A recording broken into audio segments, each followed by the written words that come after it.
Hello all, welcome you in this video. In this, we are going to see the General Science of Standard 7th, the lesson number 2, Plant Structure and Function, part 3, that is Structure of Flower and Fruit.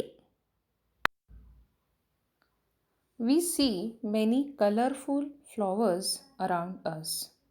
Flower is the most attractive part of the plant. So here you can see the colorful flowers. Let's study the structure of flower. फूल हा वनस्पतीचा अतिशय आकर्षक असा भाग असतो. आपण आजूबाजूला विविध रंगांची फुले पाहतो. तर याच फुलाची रचना आपण पाहणार आहोत. रचना पाहताना आपण खालून वर जाणार आहोत. खाली तुम्हाला पेडंकल और वी कॅन से पेडिसिल हा भाग दिसतोय, म्हणजेच तो आहे फुलाचा देठ. त्या पेडिसिलचा एक भाग खोडाला असतो. It is attach to the stem and one part of the pedicel is swollen and expanded. That is called as a receptacle. म्हणजे पेडिसिलचा एक भाग हा खोडाला असतो आणि एक भाग हा फुगीर असतो, तसेच पसरट असतो. त्यालाच रेसिप्टॅकल असं म्हणतात. तुम्हाला आकृतीमध्ये रेसिप्टॅकल हा पसरट फुगीर भाग दिसतोय आणि याच रेसिप्टॅकलवर फुलाची रचना ही आधारलेली असते. So you can see the green colours sepals. That green colour sepals are there. It is a calyx part of the flower. रेसिप्टॅकलवरच आपल्याला हिरव्या रंगाच्या पाकळ्या दिसत आहेत आणि याला सेपल्स म्हणतात. आणि या सगळ्या सेपल्स मिळून जो भाग होतो त्याला कॅलिक्स असं म्हटलेलं आहे. In the bud condition the petals are covered by a leaf like part called as sepals which are green in colour and they form a calyx. म्हणजे जेव्हा कळी असते तेव्हा फुलाच्या ज्या पाकळ्यांच्या भोवती ज्या हिरव्या पाकळ्या असतात, that is sepals, that form a part called calyx. आता कॅलिक्स नंतरचा भाग आहे करोला. तुम्हाला सगळ्यात वर दिसेल ज्या पेटल्स आहेत, फुलाच्या ज्या पाकळ्या आहेत, आणि ह्या सगळ्या पाकळ्यांमिळून जो भाग तयार होतो त्यालाच करोला असं म्हटलेलं आहे. This is made up of a colourful part called petals. We see a variety of petals in different flowers. There is a variety in shape, color and smell of the corolla of the various flowers, and this is the most attractive part of the flower. त्यानंतर आपल्याला उजवीकडे androecium हा फुलाचा भाग दिसेल. That is a male part. आता फूल हे वनस्पतीचं रिप्रोडक्टिव्ह फंक्शन करणारा पार्ट आहे आणि त्यामुळे फुलामध्ये एक मेल पार्ट असतो and another is a female part. The male part is called as a androecium. आणि त्याच्यामध्ये स्टॅमिन्स असतात. हे stamens, each stamen is made up of anther and filament. तर तुम्हाला या रचनेमध्ये अँथर तिथे पॉइंट आऊट केलेलं आहे. त्या अँथरलाच तिथे पोलन्स आहेत आणि त्याचं जे देठ आहे त्यालाच फिलॅमेंट म्हटलेलं आहे. अँथर आणि फिलॅमेंट मिळून स्टॅमिन्स तयार होतं आणि यालाच अँड्रोशियम असं म्हटलेलं आहे. In the left side you can see the female part. This is the female reproductive part of the flower. याला गायनेशियम असं म्हणतात. This is made up of a carpel or a pistil. A carpel consists of a stigma, style, ovary and ovule. तुम्हाला दिसेल की female पार्टलाच gynoecium असं म्हणतात. त्याच्यामध्ये त्याच सगळ्या पार्टला पिस्टिल किंवा कार्पेल म्हणतात. आता ह्याच्यामध्ये काय काय आहे तर स्टिग्मा आहे. सगळ्यात तुम्हाला वर जो मध्ये आहे दॅट इज स्टिग्मा. हा एक जास्वंदाच्या फुलाचा जर आपण पाहिला एक वेल्वेटसारखा भाग असतो स्टिग्मा. त्याची जी खालची स्टॉक आहे किंवा त्याचा जो दांडा आहे त्याला स्टाईल असं म्हटलेलं असतं. आणि याच्या आतमध्ये आपल्याला ओव्हरी आणि ओव्हिल दिसतं. दॅट इज ज्याच्यामध्ये एग सेल प्रोड्यूस होत असतात. अशा पद्धतीने फुलामध्ये calyx, corolla, androecium and gynoecium हे पार्ट असतात. आता फूल हे रिप्रोडक्शनचं काम करत असतं. मग आता त्याच्यामध्ये जो मेल पार्ट आहे, अँथर्स आहेत.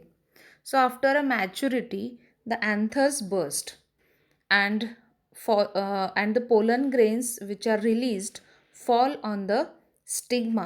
This process is called as a pollination. म्हणजे जेव्हा जे अँथर्स आहेत ते मॅच्युअर्ड होतात तेव्हा ते अँथर्स बर्स्ट होतात आणि त्यातले पोलन ग्रेन्स हे रिलीज होतात. रिलीज झाल्यानंतर वेगवेगळ्या मीडियाच्या मार्फत ते स्टिग्मापर्यंत पोहोचतात. फुलाच्या स्टिग्मा या पार्टवर जातात आणि याच प्रोसेसला पॉलिनेशन असं म्हटलेलं आहे. This process is called as a pollination. And due to the pollination the ovules that is egg cell in the ovary get fertilised. आणि after a pollination or we can say due to the pollination that ovule that is egg cell in the ovary get fertilized and the fertilized ovule form the seeds and the ovary develops into a fruit. म्हणजे जी fertilised ovule असतं त्याची बी तयार होते आणि त्याच्या भोवती असणारी जी ovary आहे it is a fruit. So like this the reproductive function is done by the flower. Of what use to a plant are the insects flitting about around its flower.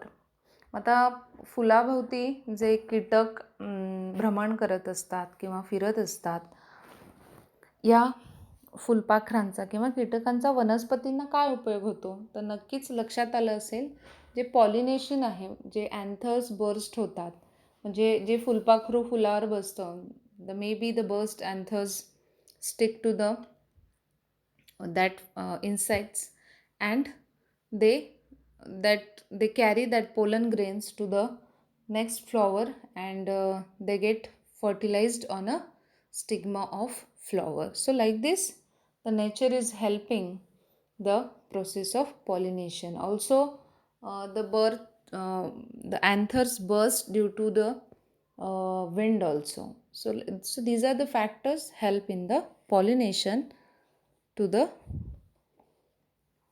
pollination of the flower. Next, the last part, that is a fruit. You can see the many fruits in this picture. We eat many different types of fruits. Each type of fruit has its own characteristics. There are variation in their shape, color, taste, etc. Mango contains only one seed, whereas jackfruit consists of many small fruitlets, each with its own seed. So the observe the fruit of bear, that is ziziphus, mango, chiku, apple, etc. What do you observe? So the each fruit has a different skin or shell, the fleshy part and the seed. So in case of fruits like cashew, its seed is outside the fruit. Means आपण दैनंदिन जीवनामध्ये अनेक फळं पाहतो. प्रत्येक फळाचं वैशिष्ट्य वेगळं आहे. प्रत्येक फळाचा आकार, रंग, चव वेगळी आहे.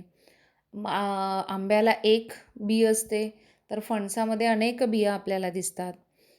जी बोरासारखी फळं आहेत त्यांच्यामध्ये एक बी आपल्याला दिसते. त्याचबरोबर प्रत्येक फळाचं जे स्किन आहे, गर आहे, कवच आहे, आतला गर किंवा त्यांची बी आहे, या सगळ्यांमध्ये आपल्याला विविधता दिसून येते. काजूसारखं एखादं फळ असतं की ज्याची बी फळाच्या बाहेरील बाजू असते. Now soak the seed of a pea, wheat, rice, jawar, the groundnut and water for 3 to 4 hours and press the seeds with your finger and observe them. Which seeds get divided into two equal parts?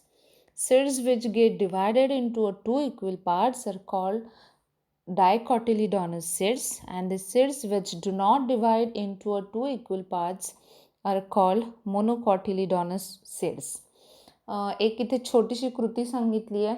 घरामध्येच करून पहा नक्की.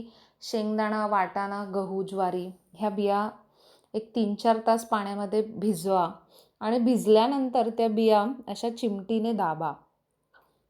याच्यातूनच आपल्याला लक्षात येणार आहे, हा प्रयोग तुम्ही घरी करा. ज्या बिया दाबल्यानंतर त्यांचे 2 भाग झाले, ज्या बियांचे 2 समान भाग झाले, they are called as a dicotyledonous seeds. आपण त्याला मराठीत द्विदल बी असं म्हणतो. आणि ज्या बियांचे 2 समान भाग झाले नाहीत त्यांना मोनोकॉटिलिडॉनस सीड्स असं म्हटलेलं आहे. त्याला एकदल बी असं म्हटलेलं आहे. तर नक्कीच हा प्रयोग सगळ्यांनी करून पाहायचा आहे. Okay, thank you.